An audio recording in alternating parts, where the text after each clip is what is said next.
2008, a man arrived at Lord's Cricket Ground in London aboard a gold helicopter, carrying a Perspex box containing $20 million in cash. His name was Sir Allen Stanford, a self-made Texas billionaire, knighted by a Caribbean nation, who promised to revolutionize the sport of cricket. Within months, federal agents would raid his offices, and the world would discover that behind the yachts, private jets, and Caribbean empire lay one of the most devastating financial frauds in American history. This is the story of how a gym owner from a small Texas town built an $8 billion house of cards, fooled regulators for over 2 decades, and ultimately destroyed the lives of 18,000 investors. This is the story of Allen Stanford.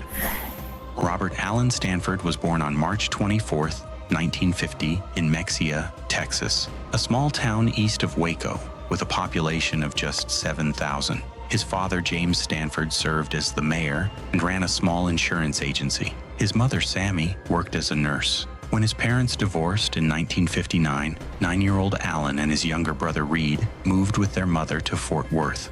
Stanford graduated from Baylor University in 1974 with a degree in finance. His first venture was opening a health club in Waco. It failed spectacularly. By 1982, at age 32, Stanford faced over 100 creditors. 2 years later, he and his wife Susan filed for personal bankruptcy, declaring $13.6 million in debts against just $229,735 in assets. But Stanford was resilient.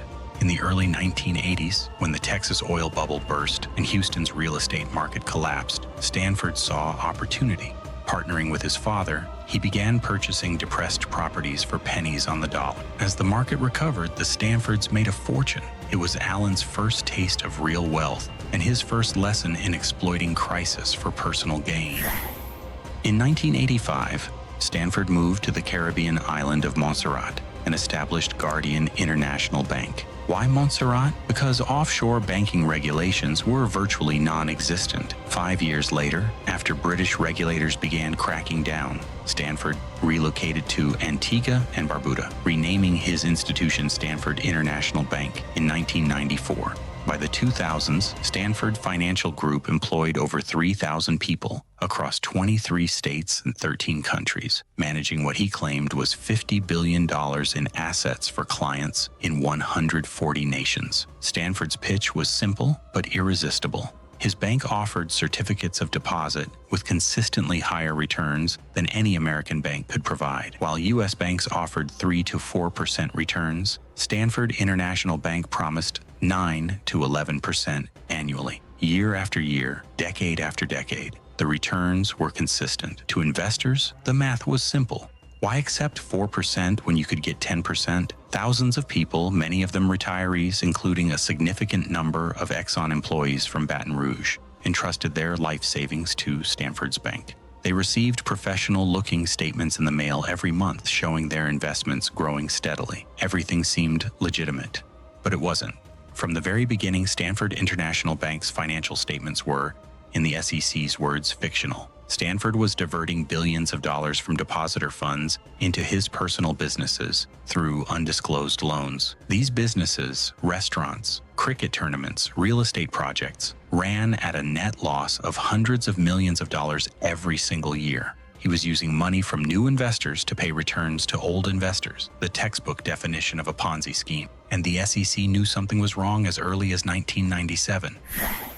The Securities and Exchange Commission's Fort Worth office investigated Stanford in 1997, 1998, 2002, and 2004, 4 separate investigations over 7 years. Each time, examiners concluded that Stanford's CDs were likely part of a Ponzi scheme or similar fraudulent operation. In 1997, the Fort Worth Examination Group concluded that the CDs Stanford was marketing were most likely a Ponzi scheme. The examination group conducted another examination in 1998 and again concluded that the investments were highly suspicious. However, enforcement staff did not listen and closed the investigation. A third examination in 2002 found that consistent above-market returns were highly unlikely to be legitimate. The SEC did not follow up. In October 2003, The SEC received a letter from the National Association of Securities Dealers stating that Stanford's companies were engaged in an alleged massive Ponzi scheme. Nothing happened. The fourth investigation in October 2004 concluded the CDs were part of a very large Ponzi scheme. The potential fraud had grown from $250 million in 1997 to $1.5 billion by 2004. In March 2005, senior enforcement officials in Fort Worth were told about this examination. They said Stanford was not something they were interested in. Why? According to a 2010 Inspector General report, senior Fort Worth officials perceived they were being judged on the number of cases they brought, so-called stats. Novel or complex cases requiring significant time and resources had low priority. Because Stanford was not going to be a quick hit, it was not considered high priority.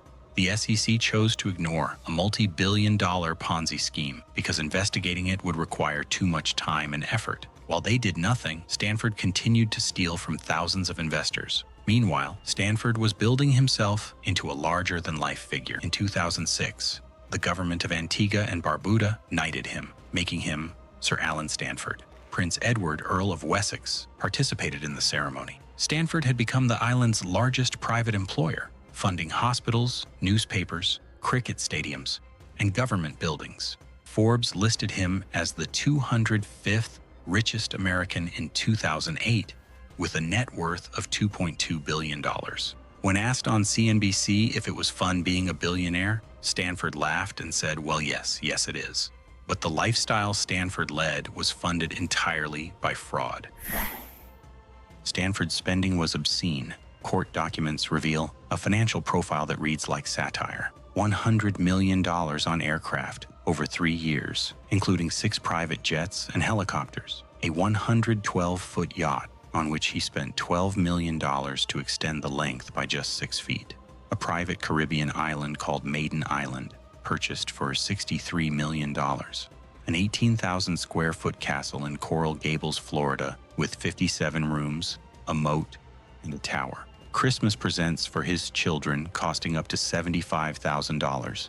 A $100,000 yacht charter for a single vacation in Nantucket. Regular gambling trips to Las Vegas. Multiple outside wives and children from several relationships. Stanford also claimed to be a distant relative of Leland Stanford, founder of Stanford University. He wasn't. He funded the restoration of Leland Stanford's mansion and hired genealogists to prove a connection. Stanford University found no evidence and sued him for trademark infringement in 2008. The irony is that approximately $1.6 billion of Stanford's supposed net worth was simply a loan he had given himself from his own company using client funds. He was living off other people's money while they believed their retirement savings were growing safely. Court records show Stanford maintained Swiss bank accounts at Societe Generale for a slush fund used to pay bribes. He paid bribes to Leroy King, the head of Antigua's Financial Services Regulatory Commission, the man supposed to be regulating his bank. King accepted more than $520,000 in cash, Super Bowl tickets, and flights on private jets in exchange for looking the other way. King allowed Stanford to draft responses to regulatory inquiries, then sent those responses out on official government letterhead. He provided Stanford with advance warning whenever investigators were asking questions. This corruption went all the way to the top of Antigua's government. Stanford became the island's leading benefactor and employer. He was untouchable.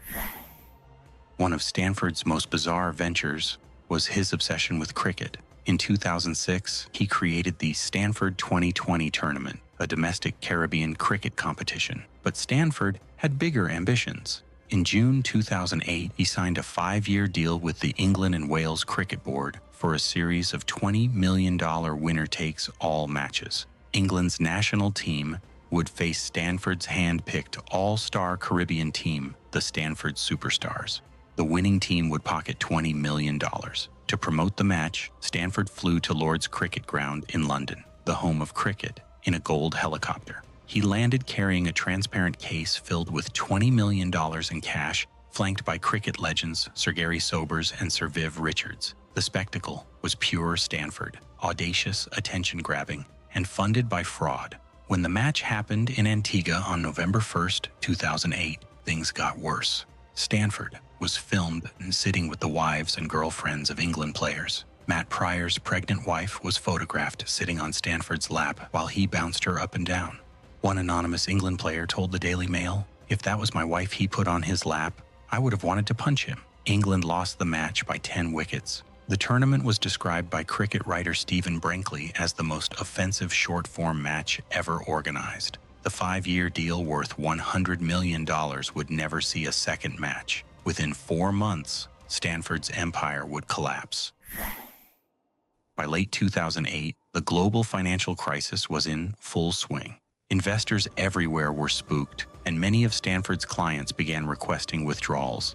This is fatal for any Ponzi scheme. When too many people want their money back at once, there simply isn't enough cash to pay them. According to trial evidence, Stanford continued the scheme by using sales from new CDs to pay existing depositors. But in 2008, the financial crisis caused a slump in new CD sales and record redemptions. The scheme began to unravel. Stanford lied about personally investing $741 million into the bank. To support that false announcement, his accountants, including Chief Accounting Officer Hilberto Lopez and Global Controller Mark Kurt, inflated the value of real estate purchased for $63.5 million. They increased the value by 5,000% to $3.1 billion.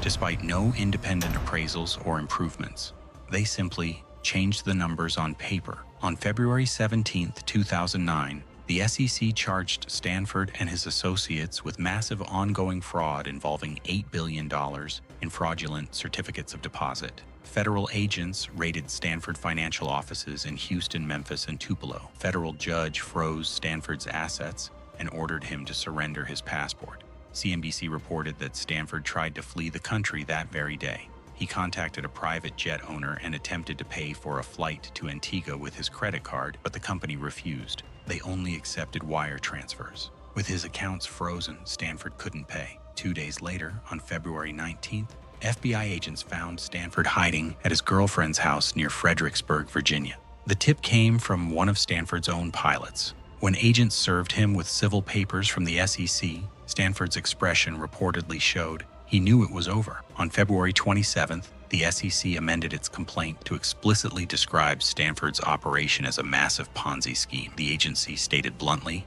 Stanford International Bank's financial statements, including its investment income, are fictional. Stanford voluntarily surrendered to authorities on June 18, 2009. The man who once arrived at Lord's in a gold helicopter was now prisoner number 35,017-183. Stanford's trial didn't begin until January 2012, nearly 3 years after his arrest. The delay was partly due to Stanford's health issues. In September 2009, he was hospitalized after being beaten by another inmate. He claimed the beating had given him amnesia and made him unfit to stand trial. Judge David Hittner reluctantly delayed the trial multiple times. Federal prosecutors responded that Stanford's amnesia was just one more fraud. The judge eventually agreed, and on December 22, 2011, Stanford was found competent to stand trial. The trial began on January 24, 2012. The government's case was methodical and devastating. The star witness was James Davis, Stanford's former CFO and college roommate. Davis testified about secret Swiss bank accounts, bribes to Antigua, fake financial statements, and Stanford's lavish spending. He described how Stanford controlled people through money, flattery, intimidation, and fear. Prosecutors portrayed Stanford as a ruthless predator who lived a life steeped in deceit, using billions of dollars to fund failed businesses, bribe regulators, and finance his extravagant lifestyle. Defense attorneys argued that Stanford was a visionary entrepreneur and that Davis was the real mastermind behind the fraud. The defense decided against having Stanford testify, knowing cross-examination would be devastating. After a 6-week trial and just 3 hours of deliberation, the jury returned its verdict on March 6, 2012. Stanford was convicted on 13 of 14 fraud-related counts, including conspiracy to commit wire and mail fraud, 4 counts of wire fraud, 5 counts of mail fraud, conspiracy to obstruct an SEC investigation, obstruction of an SEC investigation, and conspiracy to commit money laundering. On June 14, 2012, Judge Hittner sentenced Stanford to 110 years in federal prison. The judge considered more than 350 victim impact letters before handing down the sentence. Stanford was also ordered to forfeit $5.9 billion. Prosecutors had asked for 230 years. Stanford's attorneys had requested 44 months. At 62 years old, Stanford's earliest possible release date is March 13, 2103, when he would be 153 years old. At his sentencing, Stanford spoke for the first time. He denied swindling anyone and blamed his company's failure on Gestapo tactics by government regulators. He showed no remorse. Judge Hittner called it one of the most egregious frauds ever presented to a trial jury in federal court. While Stanford received 110 years, his co-conspirators received significantly lighter sentences in exchange for cooperation. Laura Pendergast Holt, Stanford's chief investment officer and Davis's protege, pleaded guilty on June 21, 2012, to one count of obstruction of an SEC investigation. She admitted her testimony before the SEC was a stall tactic designed to frustrate investigators and help the bank continue operating. On September 13, 2012, she was sentenced to 3 years in prison. She was released on April 23, 2015. James Davis was sentenced on January 22, 2013 to 5 years in jail. He also had a personal money judgment of $1 billion against him, though he has no assets to pay it. Davis left prison on July 24, 2017. Gilbert Lopez and Mark Court went to trial and were convicted on November 19, 2012, of conspiracy to commit wire fraud and 9 counts of wire fraud. On February 14, 2013, they were each sentenced to 20 years in prison. The evidence established they tracked Stanford's misuse of assets, kept it hidden, and worked to prevent discovery. Leroy King, the administrator of Antigua's Financial Services Regulatory Commission, was charged in June 2009, but fled and remained a fugitive for over 10 years. He was finally extradited to the United States in November 2019. King pleaded guilty on January 30, 2020, to conspiracy to obstruct justice and obstruction of justice. On February 24, 2021, he was sentenced to 10 years in federal prison. King died in U.S. custody in December 2024. Behind the headlines are the real victims. 18,000 people whose lives were destroyed by Stanford's greed. Kathy and Louis Muir from Zachary, Louisiana, were Exxon retirees who invested their life savings with Stanford Financial Group. Instead of securing their retirement, they lost everything. Our goal in life was to be able to retire and not rely on the government, Kathy told reporters. One day they were looking forward to retirement, and the next day they had nothing. A postal inspector who investigated the case, Clayton Gerber, described serving receivership papers on Stanford's Houston offices. Employees were devastated, clutching their statements, unable to believe the money was gone. Gerber recalled speaking with one woman who said, "It's not possible, the money can't all be gone. It says right here in my statement that our money is here." Gerber told her, "Ma'am, you believe your money is there because that was printed on that statement and you received it in the mail. That amount of money listed on your statement is just what's printed on a piece of paper. But you believe it because you received it in the mail." It became clear to me at that point in time why we do these investigations. People trust what they get in the mail. Recovery efforts have been painfully slow and inadequate. A court-appointed receiver, Ralph Janvey, has been working since 2009 to recover assets for victims. As of 2024, 15 years later, approximately $2.7 billion has been recovered through settlements with banks that allegedly aided Stanford's fraud. But here's the harsh reality. Victims have received less than a penny on the dollar of their original investments. After more than $463 million in legal fees paid to Janvey's team over 15 years, most victims have recovered virtually nothing. Compare this to the Bernie Madoff case, where victims recovered nearly 90% of their losses. Why the difference? Stanford's victims weren't eligible for protection from the Securities Investor Protection Corporation because the fraudulent CDs were issued by a foreign bank. Additionally, the Justice Department recovered $8 billion for Madoff victims through settlements with banks. No such massive settlements occurred in the Stanford case. For thousands of retirees, particularly in Louisiana where Stanford's Baton Rouge office was a major operation, the fraud meant financial ruin. Many worked well past retirement age. Some died before seeing any recovery. Stanford's fraud didn't just destroy individual lives, it devastated entire communities. In Antigua and Barbuda, Stanford was the largest private employer after the government itself. Thousands of jobs disappeared overnight. The ripple effects were catastrophic. Unemployed Stanford workers stopped spending, though causing local businesses to fail, which led to more unemployment. The island's economy cratered. Stanford had funded hospitals, cricket stadiums, newspapers, government buildings, and infrastructure projects. Much of this development stopped or was left incomplete. The island that had knighted him in 2006 unanimously voted to strip him of his knighthood in October 2009. The scandal also exposed massive regulatory failure. The SEC had identified Stanford's likely Ponzi scheme in 1997 but failed to act for 12 years. A 2010 Inspector General investigation found that institutional factors, emphasis on case volume over case quality, and reluctance to tackle complex cases allowed Stanford to operate freely for over 2 decades. Stanford filed a 299-page appeal in September 2014, claiming his constitutional rights were violated. The appeal was rejected in October 2015. As of January 2025, a federal judge in Dallas officially ended the SEC's 16-year-old civil lawsuit against Stanford, ordering him to pay a $5.9 billion civil fine on top of his criminal penalties. Of course, Stanford has no assets. He was declared indigent in 2010. The judgment is symbolic, a final punctuation mark on one of America's most devastating financial frauds. Today, at 74 years old, Allen Stanford is prisoner number 35,017-183 at the United States Penitentiary Coleman II in Sumterville, Florida, a high-security federal prison.